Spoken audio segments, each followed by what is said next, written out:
우리 옆에 있는 분들과 이렇게 인사 나누겠습니다. 당신은 놀라운 사람입니다.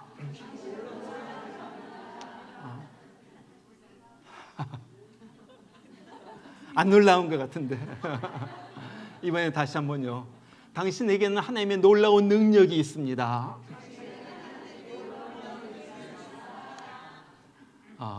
입으로 자꾸 고백할 때 그 입을 통하여 하나님께서 영광 받으시고 그 말의 역사가 나에게 임하는 거예요. 다시 한번, 당신에게는 하나님의 놀라운 능력이 있습니다.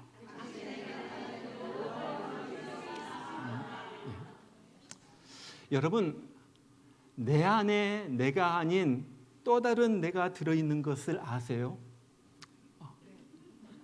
내 안에 겉모습으로 보이는 내가 아니라 또 다른 내가 내 안에 있다는 거예요.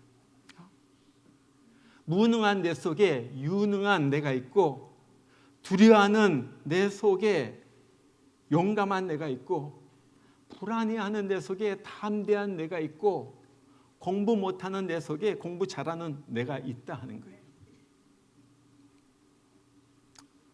최근 쇼츠 하나를 봤어요. 참 감동적이었습니다. 그래서 여러분들에게 도대체 내 안에 내가 있다는 것이 무엇을 의미하는가 한번 이 쇼츠를 통하여 보기를 원합니다. 잠깐 보여주세요. 게임에 빠져 방 밖으로도 안 나오던 손자를 안 간다니까요. 빨리 와. 할아버지는 서울대로 데려갔습니다. 민재는 어려서부터 부모님 없이 조부모 손에서 자랐습니다. 저 스스로 굉장히 불행하게 생각했거든요. 현실을 비관한 민재는 말을 잃어갔고 게임 속으로 숨어들었죠. 자기 싫어하는 손자를 이끌고 할아버지가 향한 곳은 서울대학교였습니다. 제가 불행을 극복하기 위해서 뭘 해야 될까? 그 하루는 민재 인생의 전환점이 되었고, 해답이 공부였던 것 같아요. 그날 이후 민재는 다시는 게임에 손대지 않기 위해 컴퓨터를 버렸습니다. 밤새 곁을 지키는 할머니를 보며 민재는 흔들리는 마음을 다잡았습니다. 저렇게 하려고 제기를 하는데 어찌 감히 그냥 나만 잡고 있겠어요. 대입을 앞두고 마지막 관문인 논술이 발목을 잡았습니다. 돈이 없는 게 이런 느낌이구나. 돈이 없어 학원 문턱도 넘기 힘들었지만 염치를 불고 오고 말씀드리는 겁니다. 할아버지 진심이 학원문을 열었습니다. 이거 하나하나 마지막으로 해주고 최선을 다하고 떨어지면 후회는 없지 않아요. 온 가족의 사랑과 민재의 노력이 모여 서울대 4년 장학생 합격이라는 결실을 맺었습니다. 호강시켜주고 저기하는 거 하나도 안 바래요. 합격 후 민재가 먼저 챙긴 건 할머니께 드릴 지팡이였습니다. 착실한 민재와 따뜻한 가족을 댓글로 응원해주세요. 댓글로 응원할 필요는 없고요. 이것은 잠깐의 쇼츠였지만 저는 오리지널 버전 긴 것을 보았습니다. 민재는 아버지가 4살 때 교통사고로 돌아가셨어요. 그리고 11살 때는 어머니가 집을 떠났습니다. 그래서 홀로 할아버지, 할머니, 아주 가난한 할아버지, 할머니와 함께 지내게 된 거예요. 나는 너무나도 불행하다. 내 인생이 이것이 무언가 불행하다는 생각에 민재는 아무에게도 말을 하지 않아요. 그리고 하루 종일 방 안에 들어박혀가지고 게임만 합니다. 밤새워서 게임을 하는 거예요. 어느 날 이런 민재를 보다 못한 할아버지가 불편한 몸을 이끌고 민재야 가자 해가지고 서울대로 억지로 끌고 갑니다. 서울대를 다 보여주면서 이런 몇 마디 말을 해요. 야, 너 미래를 위해서 살아라. 너 절대 포기하지 마라. 집에 돌아온 민재는 완전히 달라졌어요. 그는 공부하기로 독하게 마음을 먹습니다. 그리고 아까 화면에 있던 것처럼 정말로 게임하던 컴퓨터를 갖다 다 쓰레기통에다 던져버렸어요. 그리고 나서 밥을 먹지도 않고 밤을 새우면서 공부를 해요. 얘가 공부하니까 할머니도 얘가 공부하는데 내가 혼자 잘 수가 없다고 해가지고 옆에서 같이 밤을 새웁니다. 결국은 그가 자기 한번 방문했던 서울대 화학생명공학부에 4년 장학생으로 들어가게 돼요. 놀랍죠? 할아버지가 서울대에 그를 데리고 간 그 일을 계기로 해서 공부 못하는 내 속에 숨어있던 또 다른 내가 깨어서 나온 거예요. 공부 잘하는 나, 성공할 수 있는 나, 내가 나오게 된 거예요. 어떤 분이 그런 말을 했어요. 내 속에 내가 아닌 나를 끌어내라. 내 속에는 내가 생각하는 것보다도 훨씬 더 위대한 내가 숨어 있는데 대부분의 사람들은 그것을 모르고 그냥 겉모습, 내 피상적인 나의 모습만 보면서 그렇게 인생을 살아간다 하는 거예요.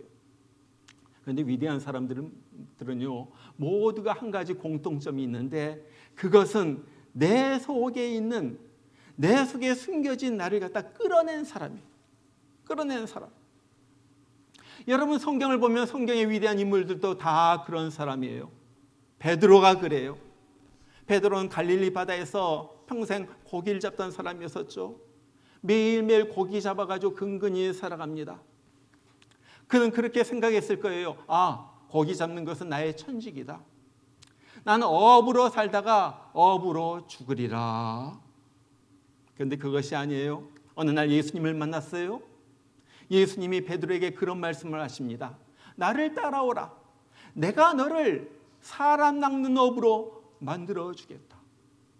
물고기 낚는 어부가 나였어요. 그러나 내 속에 있는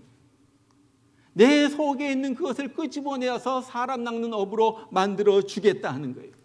그 이후로 베드로의 인생은 달라집니다.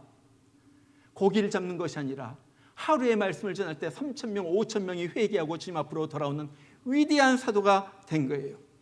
자, 예수님이 베드로 안에 있는 사람 낚는 어부를 이끌어내신 거예요. 모세도 그렇죠. 광야에서 양만 매일매일 치고 있던 모세였어요. 이 모세를 하나님이 만나셨어요.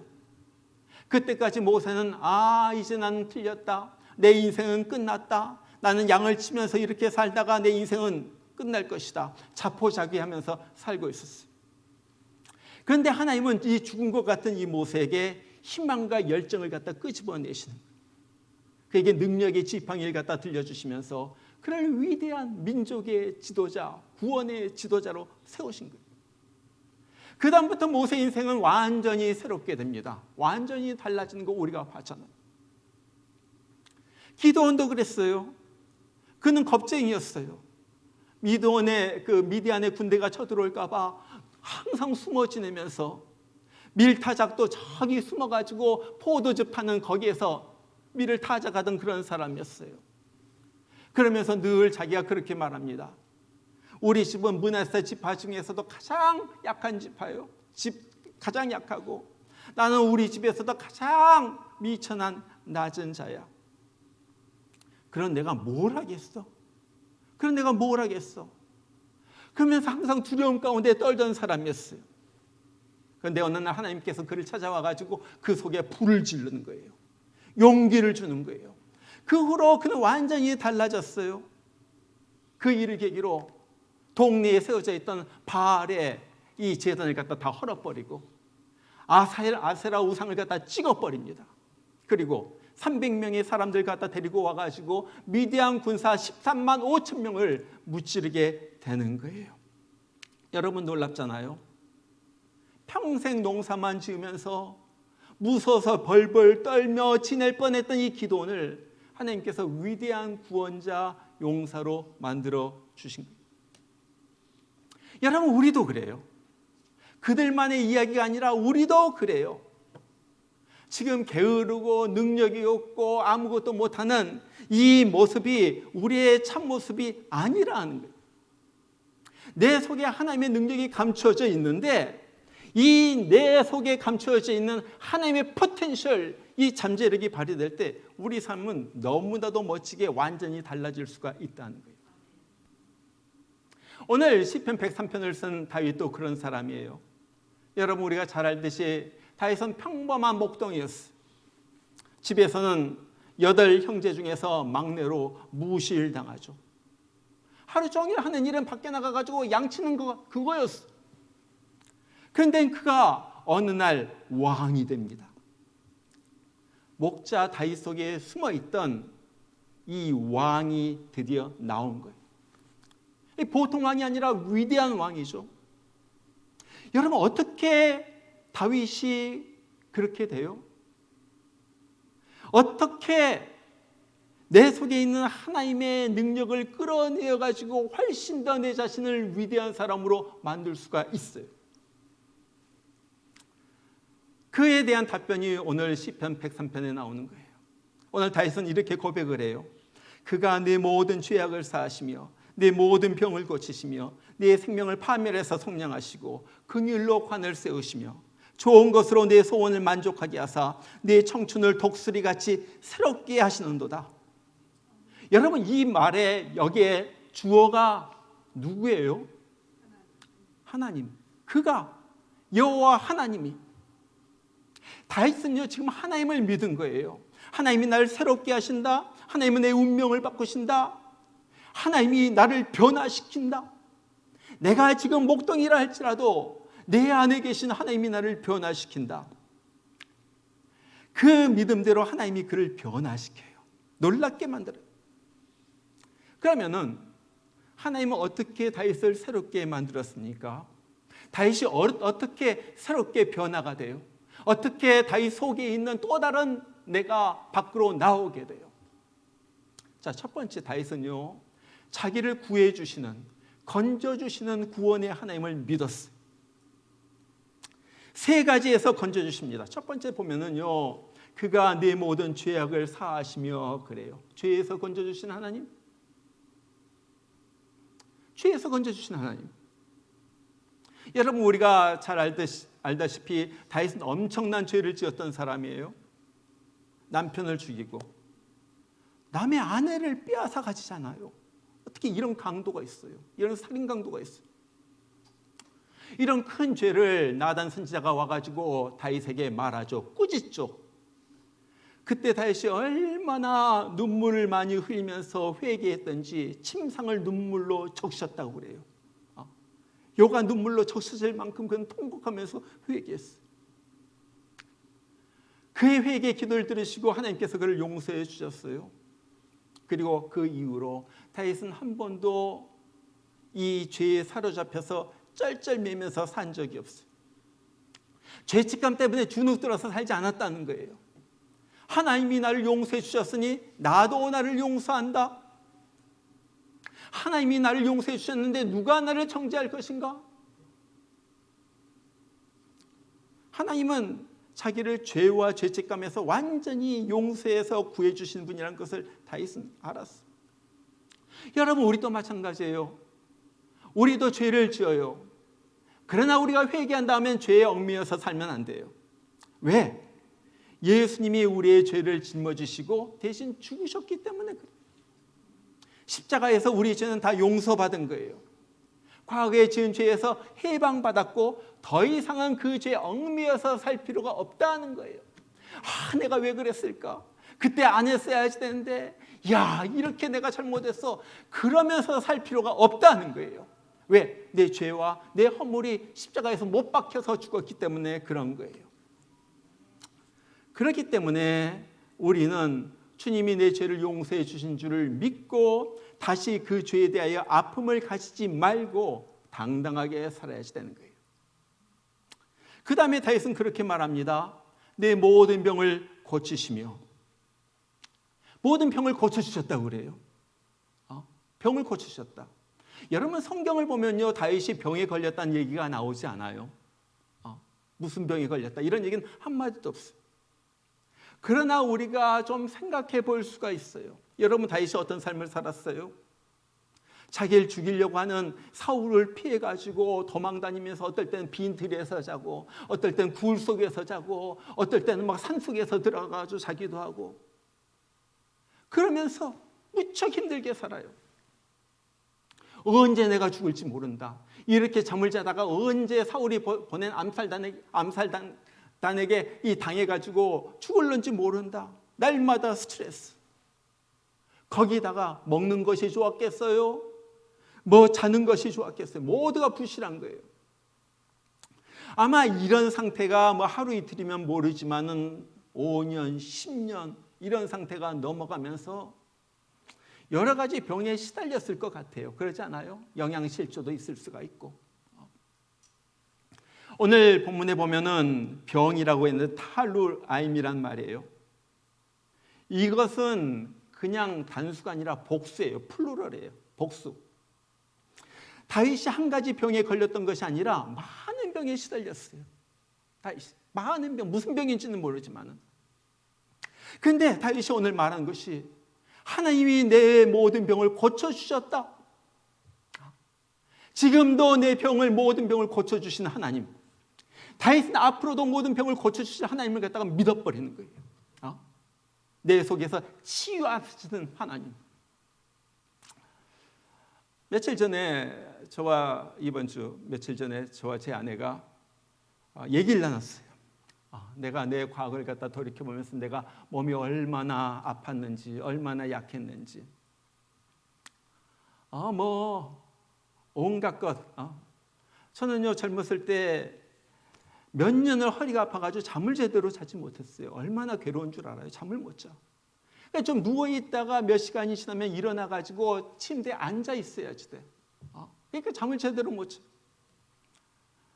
하루는 제가 병원에 가가지고 엑스레이를 갖다가 찍었는데 엑스레이 까만 데다가 이렇게 번쩍번쩍 하는 것이 보여요. 뭐냐면 허리가 너무 아파가지고 거기에다 금침을 맞았거든요. 금침을 맞으면 좀 낫는다고 해가지고. 금침 알아요? 금이 여기 몇 개가 내 뒤에 박혔는지 몰라요. 그렇게 괴롭게 지냈어요. 교회를 시작한 다음엔 매일 월요일만 되면 머리가 아파가지고 일어나지를 못해요. 하루 종일 누워 있어야지 돼요. 코는 알러지로 수음이 막혀가지고 매년마다 알러지 약이 안 들으니까 주사를 맞아요. 귀에서는 맨날 가렵고 진물이 나와가지고 이비 인후과 찾아가가지고 귀에서 물을 빼내고요. 이런 것이 한 달, 두 달이 아니라 몇 년이 갔어요. 몇 년. 고관절이 아파가지고 걷지도 못해가지고 쩔뚝쩔뚝거리고요. 신경통이 그냥 쭉 내려가는데 신경통으로 고생하고요. 혈압이 높아가지고 매일같이 약을 먹어야지 되고요. 혈압약을 갖다 안 먹으면 뒷골이 아파가지고 견딜 수가 없어요. 그런데 여러분, 지금 이런 거 제게 하나도 없어요. 하나도 없어요. 혈압도 정상이에요. 혈압약 안 먹어요. 정상. 요즘은요, 막 근육까지 생기는 것 같아요. 이 나이에. 제 아내와 그런 얘기를 갖다가 나누죠. 그러면 제 아내가 하는 말이 있습니다. 당신 나 만나서 사람 된 줄 알아. 진실인지 거짓인지 모르겠지만은 진실 같아요? 누가 내라고 그랬어? 하나님 고치시는 하나님, 지금도 치료하신 하나님, 병약한 자에게서 병을 치료하시고 강건케 하신 하나님, 내 속에 있는 건강을 끄집어 내가지고 나를 용감한 자, 강건한 자로 만드시는 그 하나님. 오늘 다윗이 그 하나님을 갖다가 지금 고백하고 있는 거예요. 그 다음에 또 어떤 하나님이십니까? 네 생명을 파멸해서 속량하시고, 다윗은 또 자기의 체험을 갖다 생생하게 말하는 거예요. 생명을 파멸해서 구해주셨다. 여기 파멸은요, 사드란 말이에요. 이건 다른 말로 말하면 무덤이란 말, 무덤. 정말로 무덤에 들어갈 뻔했는데 그때마다 하나님께서 나를 건져주시는 체험을 했다는 거예요. 어느 때는 사울이 군사 3,000명을 풀어가지고 이적대씩 자기를 갖다가 잡는 거예요. 언젠가는 아말렉이 어디 갔다 오니까 아말렉이 자기 가족들, 자기 부하의 가족들 다 데리고 갔어요. 죽는 줄 알았어요. 또 한 번은 자기보다 훨씬 더 강한 이 압살롬이 자기를 갖다가 죽이겠다고 막 그러잖아요. 그런데 그때마다 하나님이 기가 막히게 살려주셨어요. 그래서 오늘 말하는 거예요. 내 생명을 파멸해서 속량하시고, 다른 말로 말하면 내 생명을 무덤에서 건져내시고, 하나님께서 죽을 위기 가운데서 그를 벗어나게 하셨다는 거예요.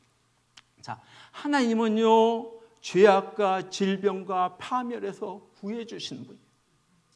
이것이 다윗이 믿는 나를 건져주시는 하나님. 그 다음에 다윗이 믿는 하나님은요, 소원을 만족시키시는 하나님이에요. 오늘 말씀에 그러죠. 긍휼로 관을 씌우시고 좋은 것으로 내 소원을 만족하게 하사. 여러분, 다윗은요, 한 번도 자기가 왕이 될 것이라고 생각하지 않았어요. 하나님이 사무엘을 이새의 집으로 보내죠. 그래가지고 아들 중에 하나에게 기름을 부어서 왕으로 세워라. 사무엘이 이새의 집에 가가지고 아들을 다 불러오게 합니다. 첫 아들 아비압이 나오고요. 둘째 아들, 셋째 아들 삼마가 나오고요. 사무엘은요, 외모가 좋은 잘생긴 키도 큰 아들, 아니면 둘째 아들, 이들을 왕으로 기름 부을 줄 알았어. 하나님이 뭐라고 그래요? 사람은 외모를 보거니와 나 여호와는 중심을 보느니라. 그러면서 홀로 빈들에서 양을 치던 다윗을 불러오게 하십니다. 그리고 나서 그에게 기름을 붓고 왕으로 세우는 거예요. 여러분, 다윗을 보면요, 겉으로 보면 형들보다 못해요. 보잘것없어요. 그러나 하나님은요, 이 다윗의 중심, 다윗 속에 있는 진짜 다윗을 보신 거예요. 지금까지 살아온 목자로서의 다윗이 아니라 다윗 속에 있는 왕의 심성을 본 거예요. 왕의 재질을 본 거예요. 훨씬 더 형제들보다 더 나은, 더 훌륭한, 더 위대한 다윗이 안에 숨겨져 있는 다윗을 보고 그를 끄집어내가지고 왕으로 만드시고. 이 하나님, 여러분, 성경에 나오는 모든 사람들도 그랬어요. 아마 천국에 가면요, 그런 사람들이 이렇게 고백할지 몰라요. 나는 그런 거 생각하지도 못했어요. 아브라함도 그렇게 말하겠죠. 나는요, 결코 갈대아우를 떠날 것을 생각하지도 못했어요. 나는 내가요, 믿음의 조상이 된다는 건 꿈에도 꾸지 못했어요. 모세도 그렇게 얘기할 거예요. 나는 미디안 땅에서 그냥 양을 치다가 죽을 걸로 생각했어요. 내가요, 나 같은 자가요, 애굽에서 200만 명이나 되는 이스라엘 백성을 구원해낼 거라고 저는요, 한 번도 상상조차 한 적이 없어요. 베드로도 고백할 거예요. 나는 어부예요, 어부. 나는 어부로 살다 어부로 죽을 것이지 내가 사도로서 로마까지 가가지고 복음을 전하다니요, 생각도 못했어요. 다니엘도 그렇게 고백할 거예요. 나는 포로로 끌려간 소년이었지. 내가 바벨론, 메데, 페르시아 이 3대 제국에 걸쳐가지고 거기에서 원탑 재상이 되라고는 꿈도 꾸지 못했어요. 저도 하나님 앞에 가면 그런 얘기를 할 줄 몰라요. 저도요, 늘 수줍고요, 내성적으로 다른 사람 앞에서 말 한마디 못하던 그런 수줍은 사람이었어요. 그런 내가요, 목양교회에서 설교하려고 꿈도 꾸지 못했어요. 꿈도 꾸지 못했어요. 뭐예요? 하나님이 내 속에 있는 나를 끄집어내가지고 하나님의 설교자로 만드신 거예요. 여러분, 하나님은요, 생각 밖에 우리의 꿈을 이루시는 분이에요. 내 생각에는 불가능해요. 이건 이루어질 수 없는 일이에요. 한 번도 꿈도 꾸지 못했어요. 그러나 하나님은요, 내 속에서 꿈을 끄집어내가지고 그 꿈을 이루시는 분이라는 거예요. 마지막으로 다윗이 믿는 하나님은요, 새로운 인생을 만드시는 하나님이에요. 다윗이 이렇게 고백을 합니다. 내 청춘을 독수리같이 새롭게 하시는도다. 독수리같이 새롭게 하신도다. 한번 옛날에 새롭게 한 것이 아니라 매일 내 인생을 새롭게 하신다는 거예요. 여러분, 독수리는요, 자기 삶을 2번 산다고 그러죠. 독수리의 평균 수명이 한 70년 된다고 그래요. 그런데 70년을 살기 위해서 한 40살 정도 살았을 때 그는 큰 결단을 해야지 됩니다. 내가 이대로 살다가 지금 죽을 것인가? 아니면 다시 한번 다음 인생을 다시 한번 살 것인가? 독수리는요, 40년을 살고 나면요, 발톱이 안으로 딱 굽어져 가지고 이 짐승들이 갖다가 탁 칠 수가 없어요. 또 부리도 무뎌져 가지고요, 먹이를 갖다 잘 뜯어내질 못해요. 또 깃털이 오래돼 가지고 너무 무거워져 가지고 멀리 이렇게 높게 날 수도 없다고 그래요. 한 40년을 살면요. 이때 독수리는요, 둘 중에 하나를 선택합니다. 이대로 죽을 것인가? 아니면 뼈를 깎는 고통을 통하여 내가 새로워질 것인가? 만일 새로워지기로 결정을 했으면요, 독수리는 까마득히 높은 낭떠러지에 둥지를 틀어요. 그리고 자기 무뎌진 이 부리를 갖다가 사정없이 바위에 부딪혀가지고 이 부리를 갖다가 빼냅니다. 피눈물 나는 고통이죠. 그러면서 150일 동안 먹지도 않고 있으면서 거기에서 새로운 부리가 날 때까지 기다려요. 새 이제 부리가 나면요, 그 다음에는요 발톱을 빼내는 거예요. 부리로 자기 발톱을 갖다가 물어 뜯어가지고 뽑아버려요. 발톱 하나하나가 빠지는 그 고통은요, 내가 나를 죽이는 고통이에요. 그렇지 않겠어요? 그리고 새로운 발톱이 날 때까지 또 장시간을 기다려요. 그리고 나가지고 새로운 발톱이 나면요, 이번에는 자기 온몸의 깃털을 갖다 다 뽑아버려요. 무거운 깃털, 다 헤어진 깃털, 그 깃털 갖다 다 뽑아버려요. 그리고 조금 있으면요, 거기에서 새 깃털이 나오길 시작해요. 그리고 완전히 새로운 독수리가 되어가지고 앞으로의 30년을 더 살게 된다는 거예요. 독수리의 삶이 완전히 회복되게 된 거예요. 새롭게 하시는 하나님, 독수리같이 새롭게 하시는 하나님. 다윗도 이런 것을 경험을 했어요. 야, 이젠 됐다, 살만하다 할 때마다 다윗은요, 큰일 한 번씩 겪죠. 그래요. 나라가 편안하고 모든 것이 안정되었다 했을 때 밧세바 사건을 겪어요. 어느 정도로 혹독했는지 온몸에서 진액이 다 빠져나가지고 여름 가뭄에 마른 것 같이 돼요. 먹지도 못하고 뼈가 마르는 그 고통을 당한 다음에 그가 새롭게 돼요. 한층 업그레이드가 됩니다. 이제 한 나라의 왕으로 살만하다 생각이 되었을 때 자기 아들 압살롬이 자기를 죽이려고 덤벼들잖아요. 몇몇 부하들과 요단강을 건너서 도망가면서 그는 피눈물을 흘려요. 그러나 그 경험을 통하여 또 한 번 업그레이드가, 나이가 지긋이 들고 이제 모든 것 다 끝났다 생각했을 때 그가 인구조사를 하는 죄를 범하잖아요. 여러분, 인구조사는요, 두 가지 면에서 큰 죄였어요. 하나는요, 하나님을 의지하지 않고 사람을 의지하는 죄예요. 어마어마하게 큰 죄예요. 하나님을 의지하지 않고 나를 의지할 때 어마어마하게 큰 죄예요. 또 다른 하나는요, 이스라엘 백성을 하나님의 백성이 아니라 자기 백성으로 착각한 죄예요. 내 것, 여러분의 집, 여러분의 차, 이건 내 것, 내 돈, 착각한 죄. 그 일로 7만 명이나 되는 무고한 백성들이 죽임을 당합니다. 여러분, 그런데 다윗은요, 이런 기가 막힌 고통을 겪을 때마다 한층 더 새로워져요. 새롭게 다른 차원으로 들어가요. 점점 더 좋아지는 거예요. 점점 더 성숙해지는 거예요. 새롭게 하나님을 만나고요, 새로운 은혜를 체험하고요, 또 다른 이전에 경험하지 못한 또 다른 차원으로 자기를 갖다 자꾸 업그레이드 시키는 거예요. 그 결과 그의 마지막이 어떻습니까? 역대상 29장 28절 보면요, 다윗의 마지막에 대해서 성경은 이렇게 말합니다. 그가 나이가 많아 늙도록 부하고 존귀하다가 죽음에. 얼마나 늙도록 부하고 사람들이 존귀하게 여김을 받다가 그는 죽은 거예요.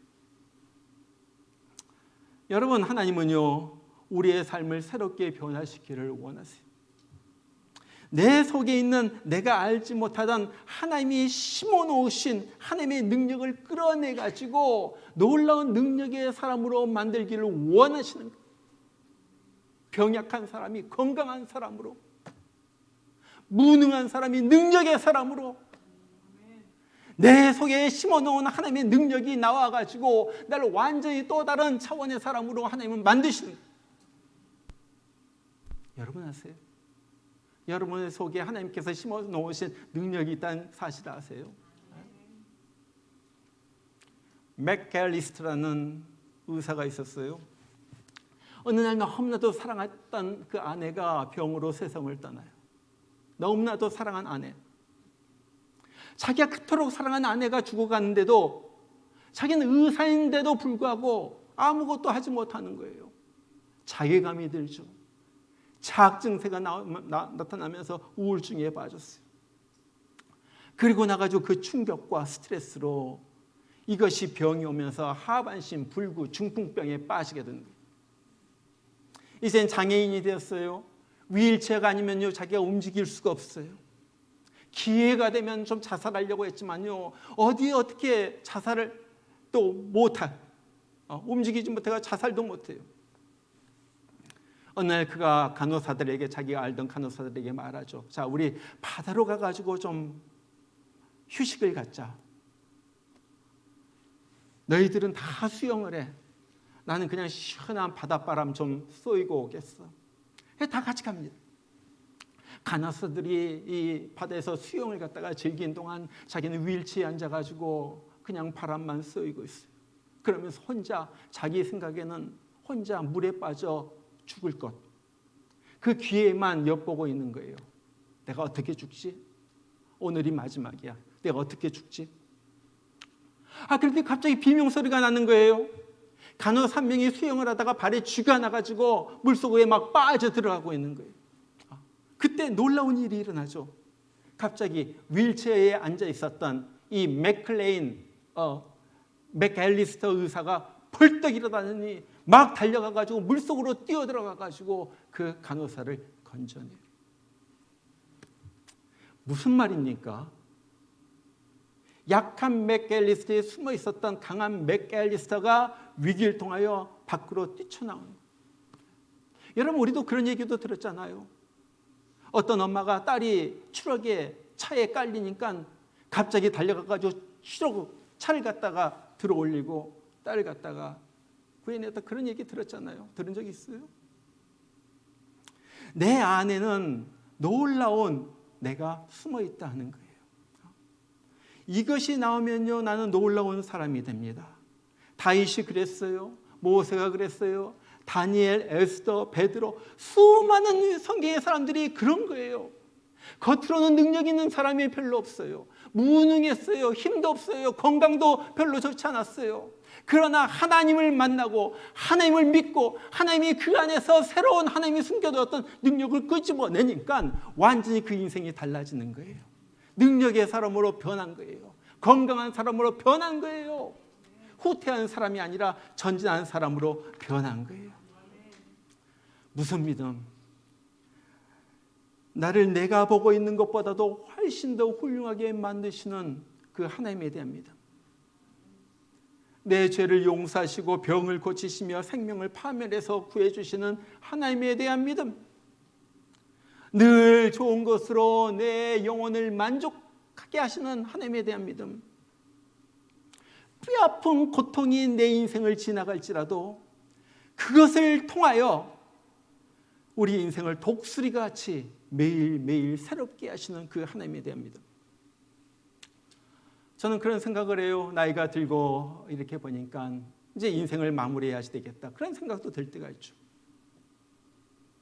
그럴 때마다 다시 한번 리프레시라는 거예요. 내 인생이 여기서 끝날 인생이 아니다. 하나님의 계획은 내 계획보다 어떤 계획이 있는지 모른다. 하나님은 우리를 향하여 큰 기대를 갖고 계시고 우리는 우리에게서 그 기대가 이루어지기를 하나님은 원하시는 거예요. 그래서 하나님은요 우리 안에 능력을 갖다가 주셨어요. 더 이상 병약한 자가 아니라 건강한 자로 살라고, 더 이상 말을 못한 자가 아니라 복음을 외치는 자로 살라고, 더 이상 멍청한 자가 아니라 똑똑한 자, 지혜 있는 자로 살라고 능력을 주신 거예요. 문제는요 내 안에 있는 그 능력을 끄집어내야지 돼요. 내 안에 있는 하나님의 능력을 끄집어내가지고 사용하는 거예요. 어떻게? 이 능력을 주신 하나님을 완전히 믿고 따르는 거. 완전히 하나님. 내 안에 있는 능력이 나의 능력이 아니에요. 하나님의 능력이에요. 그 나에게 능력을 주신 하나님을 갖다가 믿고 따르는 거예요. 믿고 따르는 거예요. 여러분, 우리 자녀를 보고서도 꼭 그렇게 길러야지 돼요. 자녀를 보면요 한심하죠. 저것이 사람이 될까? 제가 어떻게 이 험한 인생을 살아나갈까? 자녀의 겉모습만 봐서 그래요. 맨날 게임하고 있는 아이만 봐서 그래요. 자녀 안에 숨겨놓으신 하나님의 능력이 나오게 해야지 돼요. 어떻게? 자녀에게도 늘 하나님 얘기하는 거예요. 그러면서 하나님에 대한 믿음을 길러주는 거예요. 여러분 절대 자녀를 보면서 야, 왜 너 그것밖에 못해? 너 그래가지고 뭐가 될래? 너 사람이나 되겠어? 먹고나 살겠어? 이런 말 하면 안 돼요. 어떤 말을 해야지 됩니까? 야, 하나님이 내 안에 능력을 숨겨놓았어. 너는 하나님의 능력자야. 너는 하나님께서 위대하게 쓰실 하나님의 능력자야. 넌 약한 자가 아니야. 너는 하나님의 영광을 드러낼 하나님의 사람이야. 네 안에 숨겨진 하나님의 능력. 믿음으로써 이 능력을 갖다 끄집어내봐. 너를 통하여 하나님께서 영광을 받으실 거야. 여러분, 그거예요. 우리가 정말로 부모로서 본을 보여야죠. 자녀들에게도 그렇게 얘기하고요. 이 능력을 주신 하나님, 내 죄를 용서하시며 병을 고치시며 생명을 파멸해서 구해주신 하나님, 우리에게 소원을 주시고 그 소원을 이루시는 하나님, 뼈아픈 고통을 지날지라도 이것을 통하여 우리를 독수리같이 새롭게 하신 하나님, 새롭게 하신 하나님, 정말 이 하나님을 절대적으로 믿고 붙잡아서 지금까지 내가 쌓은 나의 능력이 아니라 내 속에 있는 하나님의 능력으로 정말 인생을 힘차게 독수리처럼 날아가면서 살아가는 여러분들 되기를 주의 이름으로 축원합니다. 우리 같이 한번 기도해요. 같이 한번 기도해요. 하나님, 나는 능력이 없어요. 나는 정말 겉으로 보는 나는요 너무나도 모자라는 게 많아요. 왜 이렇게 내가 보기에도 형편없는지 몰라요. 지혜도 없고요, 나는 게을르고요. 하나님, 나는 정말로 추해요. 나는 내 하나 절제하지 못해요. 내 성격 하나 어떻게 하지 못해요. 그러나 하나님, 이 시간에 내가 눈을 들어서 하나님을 바라봅니다. 내 안에 하나님의 능력을 심어놓으신 하나님, 그 능력으로 살아나길 원합니다. 다시 한번 내 인생이 바뀌어지길 원합니다. 독수리처럼 새롭게 되기를 원합니다. 나를 파멸해서 건지시고 병을 고치시고 내 모든 죄를 용서하신 주님, 내게 소원을 주시고 소원을 이루시는 그 하나님, 나도 새로워지기를 원합니다. 하나님 아버지, 믿음으로 주님을 바라보게 하여 주옵소서. 믿음으로 하나님 앞에 달려나가게 하여 주시옵소서. 그래서 내 속에 있는 하나님의 능력이 밖으로 뛰쳐나와서 하나님의 능력의 사람으로 내 인생을 살아가는, 남은 인생을 살아가는 내가 되게 하여 주시옵소서. 우리 이제 여러분의 입을 열어서 다시 한번 하나님 앞에 간절하게 간구하시길 바랍니다. 여러분의 입으로 이 제목을 놓고서 말씀을 붙들고 기도하겠습니다. 다 같이 기도합니다. 우리 하나님 아버지, 감사합니다. 아버지 하나님, 정말로 연약한 자, 미련한 자, 형편없는 자, 정말 이렇게 살다가 이렇게 죽을 수밖에 없는 자, 정말로 다윗에게, 모세에게, 다니엘에게, 기드온에게, 아브라함에게 임하셔서 그들의 생을 갖다가 바꾸신 하나님 아버지, 그를 무능한 자를 능력자로 만드신 하나님 아버지, 연약한 자를 강건한 자로 만드신 하나님 아버지, 우리에게도 하나님의 능력이 다시 한번 끄집어내어서 우리가 그런 인생을 살아가는 우리가 되게 하여 주시옵소서.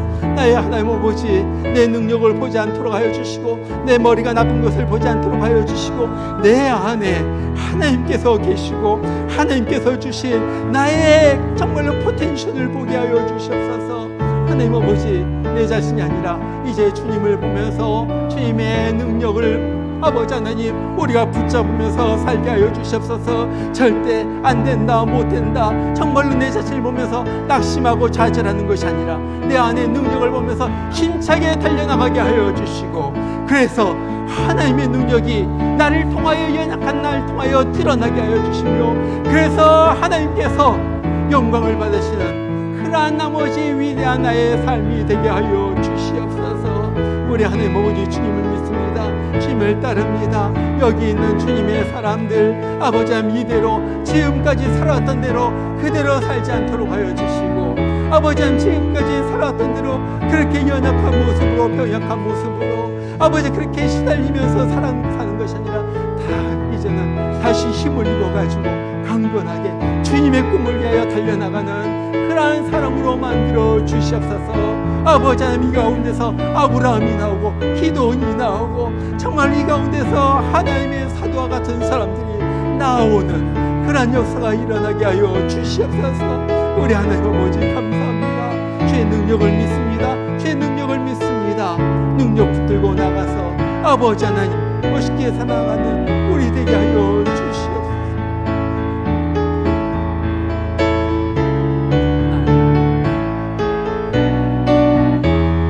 죄에서 자유를 얻게 함은 죄에서 자유를 얻게 하는 보혈의 능력 주의 보혈 시험을 이기고 승리하니 참 놀라운 능력이로다.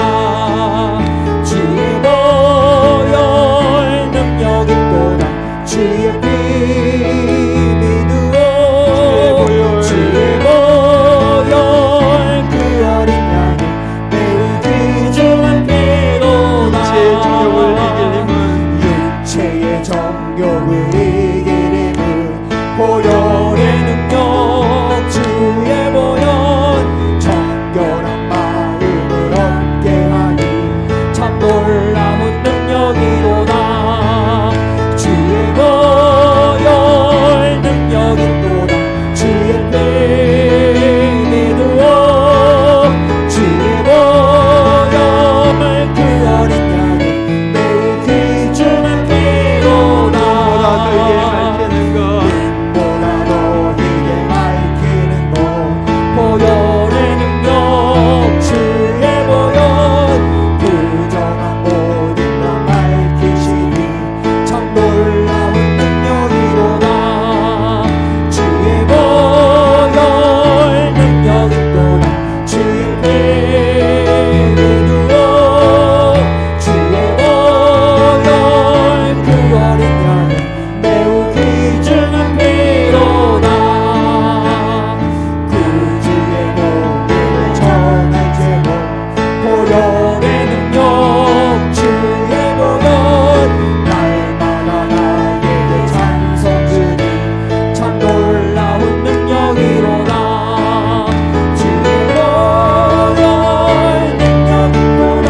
주의 피 믿으오 주의 보혈 그 어린 양이 매우 귀중한 피로다. 기도합니다. 이제는 우리 주 예수 그리스도의 크신 은혜와 하나님 아버지의 극진하신 사랑하심과 연약한 우리를 붙들어 주시고 내 안에서 하나님의 능력을 끄집어내서 능력 있는 삶을 살도록 역사해 주시는 성령의 역사심이 오늘 주의 전에 나와서 간절한 마음으로 예배를 드린 귀한 주의 사람들 심령 가운데 이제부터 늘 함께 하시기를 주의 이름으로 축원하옵나이다. 아멘.